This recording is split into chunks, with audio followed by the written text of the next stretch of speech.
you stand for God, you will be persecuted. If you believe, say hallelujah. దేవుని గురించి మీరు ఏమైనా గొప్ప వార్త చెప్పాలన్నా, గొప్ప కార్యాలు చెప్పాలన్నా, దేవుని గురించి ఒక చిన్న పని చేయాలన్నా రాళ్ళుంటాయి. రాళ్ళేసి కొడదామంటారు. ఈరోజు రాళ్ళంటే అవమానాలు, దూషణలు, బాధలు, కష్టాలు, ఇవన్నీ ఎందుకు వస్తున్నాయి?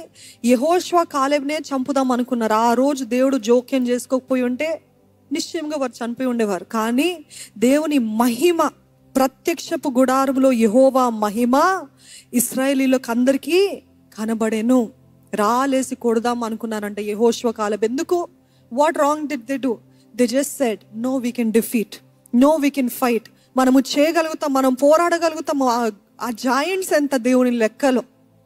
దేవుడు అనుకుంటే చేయలేడా అని చెప్పినందుకు వారిని రాళ్ళతోటి చంపుతాం అనుకుంటున్నారు. ఇక్కడ వారి దృష్టి చూడండి. ఆ ఇశ్రాయేలీలు, ఆ 10 మంది స్పైస్ యొక్క దృష్టి చూసినట్లయితే వారి దృష్టిలో మేము మిడతల వలె ఉన్నామంట. We are like grasshoppers. Grasshoppers ఎట్లుంటుంది? ఇంతే ఉంటుంది. అంటే వారు అనాకీలు అంత పెద్దగా ఉన్న, అంత పొడుగ్గా, అంత బలవంతులుగా ఉన్నారు కాబట్టి వారి దృష్టిలో మేము అలాగనేనాము. మా దృష్టిలో ఏమన్నారండి ఆఖరిగా? వారి దృష్టిలో గ్రాస్ హోపర్స్ లాగా ఉన్నాము, కానీ మా దృష్టిలో కూడా మేము అలాగనే ఉన్నాం. ఈరోజు అదే అడుగుతున్నానండి. What do you see?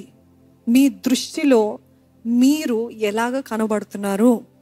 మీ దృష్టిలో ఎలా కనపడుతున్నారు? ఈరోజు శత్రు సైన్యం వస్తుంది. అబద్ధికుడు, చాతుబడి శక్తులు, అపవాది కార్యాలు ఎంతో ముమ్మరంగా మీ జీవితంలో జరుగుతున్నాయి. మీరు ఎలాగనుకుంటున్నారు? దేవా, ఎందుకయ్యా నిన్ను సేవిస్తున్నప్పుడు నుండి, నిన్ను ఆరాధిస్తున్న దగ్గర నుండి, నీ కొరకు నమ్మకంగా ఉందాం అనుకున్నప్పుడు నుండి ఎందుకయ్యా ఈ శత్రు సైన్యము, అంత సైన్యం, అంత చీకటి శక్తులు, అంతమంది నాకు విరుద్ధంగా తిరుగుతా, నేను ఒక్కడిని ఏం చేయగలుగుతాను ప్రభువా? నన్ను చంపేయకూడదా ప్రభువా అని ఈ మాటలు మాట్లాడుతున్నారా? లేకపోతే యెహోషువ కాలేబు వలె, ఇంగ్లీష్లో కాలేబ్ గురించి ఎలాగ రాయబడి, he had a different spirit. I pray that we all have that different spirit in the name of Jesus. Hallelujah. He had a different spirit, ప్రత్యేకమైన special kind of spirit. Nobody could quench his faith. ఆయన విశ్వాసాన్ని ఎవరు ఆర్పలేకపోయారు. రాలేసి కొట్టిన ఆర్పలేకపోయారండి. వారిద్దరు విశ్వాసాన్ని ఎవరు ఆర్పలేకపోయారు. ఈరోజు మీ పైన రాలేసి కొడితే, మిమ్మల్ని అవమానపరుస్తే, మిమ్మల్ని దూషిస్తే, do you have the same spirit like Caleb and Joshua? యెహోషువ కాలేబు వంటి ఆత్మ ఉందా? పోరాడగలిగిన నేను అణుచుకోను నా విశ్వాసాన్ని. I will not change my conviction for anything, for anybody. నా ఫెయిత్ అంటే నా ఫెయితే. మీరు ఎన్ని మాటలన్నా నేను నమ్మను. నా దేవుడు బలవంతుడు, నా దేవుడు ఆశ్చర్యకరుడు, నా దేవుడు అద్భుతకరుడు. హల్లెలూయా. నా దేవుడు ఆశ్చర్యకార్యాలు చేసే దేవుడు. ఆయనని నమ్ముకున్న వారిని ఎప్పుడు కూడా సిగ్గుపడనిచ్చే దేవుడు కాదని. ఈరోజు యెహోషువ కాలేబు చెప్పారు, మనము నిశ్చయముగా జయిస్తాము, నిశ్చయముగా గెలుపు మనది. ఎందుకంటే దేవుడు మన యందు ఆనందించినట్లయితే surely we will defeat. Today I only want to ask you, do you know that Lord is on your side? దేవుడు మీ పక్షాన ఉన్నాడని మీరు ఎరుగుతున్నారా? మీరు ఎరగకపోయారనుకోండి, నిశ్చయంగా ఓటమి. కానీ మీరు ఎరిగినట్లయితే, మీరు గుర్తించుకున్నట్లయితే, మీరు ఆ గుర్తింపు కలిగినట్లయితే నిశ్చయముగా గెలుపు మీదే.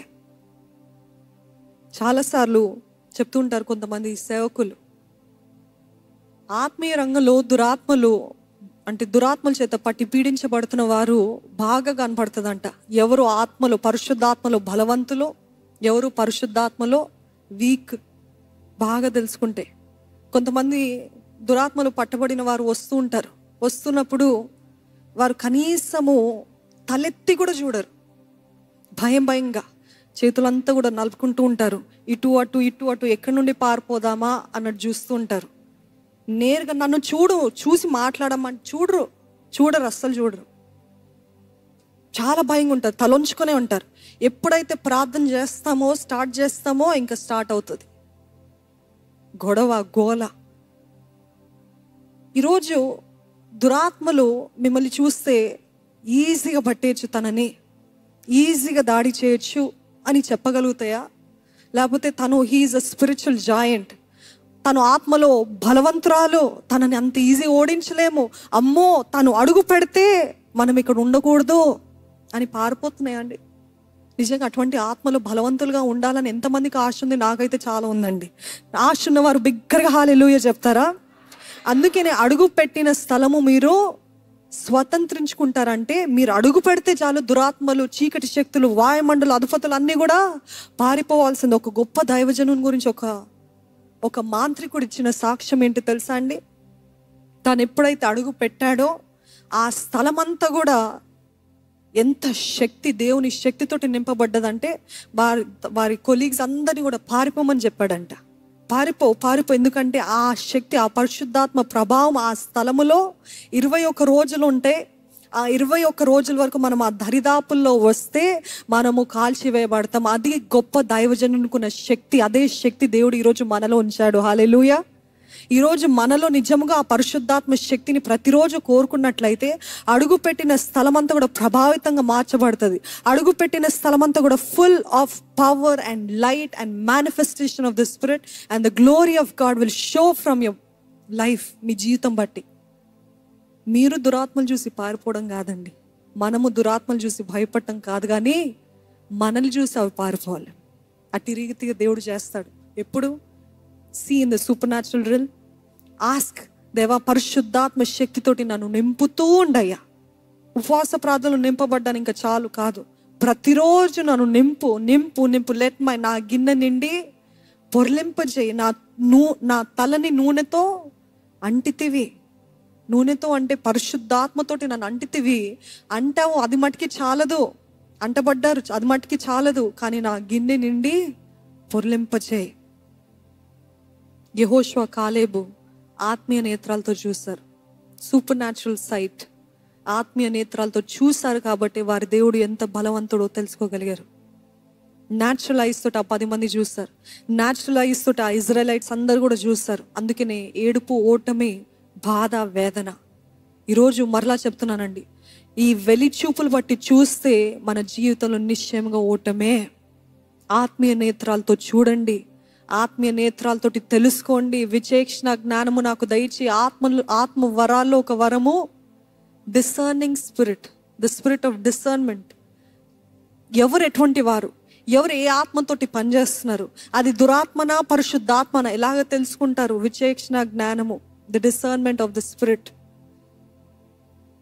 ఇద్దరు మాత్రం డిఫరెంట్ స్పిరిట్, అంటే పరిశుద్ధాత్మ. ఆ రోజు డిఫరెంట్ స్పిరిట్ అని రాయబడి ఉంది. Today we call it the holy spirit. Amen. పరిశుద్ధాత్మ చేత నింపబడ్డారు కాబట్టి వారి దృష్టి మారింది, వారి మాట మారింది, వారి రోషము మారింది. ఎందుకంటే పరిశుద్ధాత్మ చేత నింపబడిన వారు మౌనంగా ఉండలేరండి. పరిశుద్ధాత్మ చేత నింపబడిన వారు దేవుని కోసం మాట్లాడకుండా ఉండలేరు. పరిశుద్ధాత్మ చేత నింపబడిన వారు పాపముతోటి ఇంకా ప్రతిరోజు పోరాడుతూ ఉండలేరు. మీరు ఆత్మానుసారులైతే, ఆత్మచేత పుట్టబడిన వారైతే శరీరిచ్చల్ని నెరవేర్చరు అని వాక్యం అంత స్పష్టంగా తెలియజేస్తుంది. If you really filled with the spirit you will not keep on saying మరలా అదే పాపంలో పడుతున్నాం. మరలా అంటే ఎన్నిసార్లు మరలా అదే పాపమ్మా. సరే, ఆ పాపం నుండి జయం పొందాం, ఇదేదో కొత్త పాపము సడన్ గా తగిలింది కాబట్టి నేను పడ్డాను అంటే అనుకోవచ్చు, కానీ మరలా అదే పాపం అంటే ఆత్మానుసారంగా పుట్టిన వారు శరీరేచ్ఛల్ని నెరవేర్చారు. ఈరోజు వెలిచూపులు బట్టి కాక విశ్వాసపు నేత్రాలు నాకు దయచేయ. వెలిచూపులో భలే పెద్ద కొండలాంటి పరిస్థితులు ఉంటాయి. వెలిచూపులో గొడవలు కనపడతాయి, వెలిచూపులో రోగాలు, వెలిచూపులో వ్యాధులు, వెలిచూపులో జాయింట్స్, వెలిచూపులో బలవంతులు, వెలిచూపులో అవమానాలు, వెలిచూపులు ఇవన్నీ కనపడుతూ ఉంటాయి. ఇవన్నీ నేను ఎలాగా దాటాలి? నన్ను ఇంత అవమానపరచ నా జీవితం కట్టబడుతుందా? నిశ్చయముగా యేసు నామంలో కట్టబడుతుంది. ఎక్కడైతే సిగ్గుపడ్డావో అక్కడ మన దేవుడు మీ తలని పైకెత్తుతాడు. ఈ వ్యాధి బట్టి నాకు ఇంకా పిల్లలు పుట్టరు, ఆత్మీయ నేత్రాలతో చూడండి, నా చేతుల్లో ఇంతమంది బిడ్డలు ఉంటారు. This is not hallucination or manifestation. ఈ లోకంలో ఇప్పుడు ప్రస్తుత కాలంలో the famous word is manifestation. ఎంతమందికి తెలుసో నాకు తెలియదు, కానీ I manifested this and this happen to me. అవునా, నేను ఇది అనుకున్నాను, ఇది అవ్వాలి అనుకున్నాను, ఇది అయిపోయింది అని అంటూ ఉంటారు. వాక్యాన్ని వక్రీకరించి లోకమంతా కూడా వాక్యమే మూలము, కానీ దాన్ని వక్రీకరించి అంతా కూడా దురాత్మ ఎంతగానో కల్తీ చేసేసిందండి. పాడు చేసేసింది. మేనిఫెస్ట్ అయిపోతే అయిపోతుంది. ఇదేదో మేనిఫెస్ట్ చేయమని చెప్పట్లేదు నేను. అంటే మనము పరిశుద్ధంగా జీవించకుండా, మనము దేవునికి ఇష్టానుసారంగా జీవించకుండా ఇదన్నీ అయిపోవాలి అని చెక్ మార్క్స్లో పెడితే ఏం అవ్వదు. మొదటిగా దేవునితో మన హృదయం సరిగ్గా ఉండాలి, మన సాంగత్యము సరిగ్గా ఉండాలి, మనం పరిశుద్ధత కలిగి ఉండాలి. యెహోషువ కాలేబు వలె పరిశుద్ధాత్మ శక్తి చేత నింపబడాలి. ఇవన్నీ అయిన తర్వాత అప్పుడు మీకు ధైర్యం ఉంటుంది. ఎవరో చెప్పక్కర్లేదు, మీరే చెప్తారు. ఎవరు ఇలాగ బోధించనక్కర్లేదు, ఆత్మనే బోధిస్తాడు. నువ్వు ప్రార్థించు దాని విషయమై. ఎంతమందికి ఎన్నిసార్లు ఇట్లా, నేను అసలు అనుకోలేదండి, కానీ ఆత్మదేవుడు ప్రార్థన చేయమని ప్రేరేపిస్తున్నాడు ఆ విషయము. ఎందుకంటే అడుగుడి మీకు ఇవ్వబడును. అడుగుతే తప్ప మీరు అడగట్లేదు కాబట్టి పొందుకోవట్లేదు. అందుకనే పరిశుద్ధాత్మ దేవుడు కొన్నిసార్లు, అనేక సార్లు మనకి ప్రార్థన చేపిస్తుంటాడు. He will teach us, he will tell us what to pray. ఏ రీతిగా సడన్ గా ఆ వ్యక్తి గురించి ప్రార్థన చేయమని ప్రేరేపణ వచ్చిందండి. ఒకనొక దైవజనుల గురించి చెప్పాను, డిఎల్ మూడీ గారి గురించి. ఎంతమందికి తెలుసో మరలా చెప్తాను. ఆయన హల్లిసిపోయే మీటింగ్ ముగించుకుని చాలా లేట్ అయిపోయింది. ముగించుకొని వెళ్తున్నప్పుడు ఒక హోటల్, చిన్న హోటల్ లాగా కనపడితే కొంచెం రిఫ్రెష్ అవుదాం అనేది ఒక he just ordered some tea or something. అది ఆర్డర్ చేసుకొని కూర్చుంటే పరిశుద్ధాత్మ దేవుడు చెప్తా ఉన్నాడు, ఆయనతో మాట్లాడు, నీకు సర్వ్ చేస్తున్న ఆ వెయిటర్తో మాట్లాడు, ఆయన సంగతి తెలుసుకో, ఆయనకి నా గురించిన వార్త చెప్పు. ఆయనకి ఏమాత్రం ఓపికలేదు. ఆ సేవకులు అన్నారు, నాకు ఓపిక లేదా, ఇప్పటి వరకు ఇంతమంది, ఇన్ని వేలాది మందికి ప్రీచ్ చేసి అలసిపోయి డెలివరెన్స్ ప్రేయర్ చేసి రక్షణ మార్గంలో నడిపించి వచ్చానయ్యా, మరలానా నాకు ఓపిక లేదు ప్రభా, చెప్పు చెప్పు చెప్పు చెప్పు. పద్దాక దేవుడు చెప్తా ఉన్నాడంట. ఇంకా ఆఖరికి ఎంతసేపు అయినా ఆయన he's not helping, he's not doing anything. అట్లాంటి పరిస్థితుల్లో లాస్ట్కి బిల్ తెచ్చి ఇచ్చాడంట. ఇప్పుడైనా చెప్పు అన్నాడంట. ఇప్పుడైనా చెప్పు అంటే ఆయన ఏం మర్చిపోయాడో లేకపోతే ఇగ్నరెన్సో తెలీదు, అలాగనే పే చేసేసి వెళ్ళిపోయాడంట. He just neglected the holy spirit prompting. పరిశుద్ధాత్మ ప్రేరేపణ అలానే అనగద్రొక్కిన తర్వాత వెళ్ళిపోయాడు. మరుసటి రోజు అదే మార్గాన వస్తుంటే, morning somewhere around morning time వస్తుంటే మొత్తము గుంపులు, అల్లకల్లోలము, గొడవలు, అంత కేకలు. ఏమైంది అనేసి ఆయన వెళ్ళేసరికి, నిన్ననే కదా ఈ హోటల్లో ఉన్నాను, ఏమైంది అని చూసేసరికి ఆ వెయిటర్ ఆత్మహత్య చేసుకొని చనిపోయాడు. చనిపోతే గుండెలు బాదుకున్నాడు, రొమ్ములు బాదుకొని ఏడ్చాడు. నా వల్లనే కదా, పరిశుద్ధాత్మ దేవుడు చెప్పమన్నాడు, నేను చెప్పలేదు. నా వలననే కదా ఈ ఆత్మ నరకాగ్నికి వెళ్ళిపోయింది, నా వలనే కదా ఈ చక్కటి యవన జీవితము పాడైపోయిందని ఆ రోజు నుండి తను చనిపోయేంత వరకు ఇంకెప్పుడు కూడా పరిశుద్ధాత్మ దేవుని యొక్క స్వరము నిర్లక్ష్యపరచలేదు. Today God is prompting so many things in our heart. మన ఆత్మలో పరిశుద్ధాత్మ దేవుడు ఎన్నో ప్రేరేపణలు ఇస్తున్నాడు. మనం అట్లనే అనగద్రొక్కుతున్నాం, అణచివేస్తున్నాం, ఆర్పివేస్తున్నాం, ఎంత దుఃఖపరుస్తున్నాం. అందుకని ఆత్మని ఆర్పకుడి, పరిశుద్ధాత్మని దుఃఖపరచకుడి. ఈరోజు పరిశుద్ధాత్మ దేవుడు ఏదైనా ప్రేరేపణ ఇస్తున్నట్లు. అందుకని ఆత్మచేత నింపబడిన వారు మౌనంగా ఉండలేరు.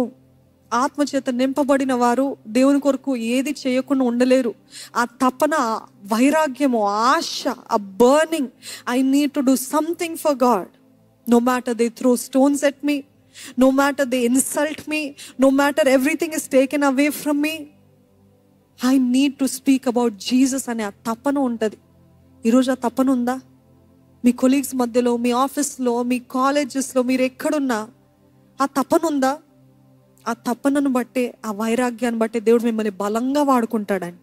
కానీ అనగదొక్కారనుకోండి, నా బిడ్డకి నేను అంత ఇష్టము లేదు, I better go somewhere else, I better use somebody else.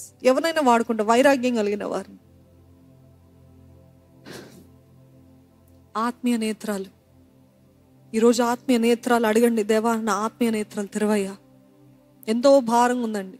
ఎందుకంటే చాలా మంది గుడ్డితనంలో బ్రతుకుతున్నాం. మీలో ఉన్న శక్తి, దేవుడు మనకిచ్చిన అధికారము, దేవుడు మనకిచ్చిన సామర్థ్యము, దేవుడు మనకిచ్చిన అవకాశాలు మనం గుర్తించలేకపోతున్నాము. we are really misusing it.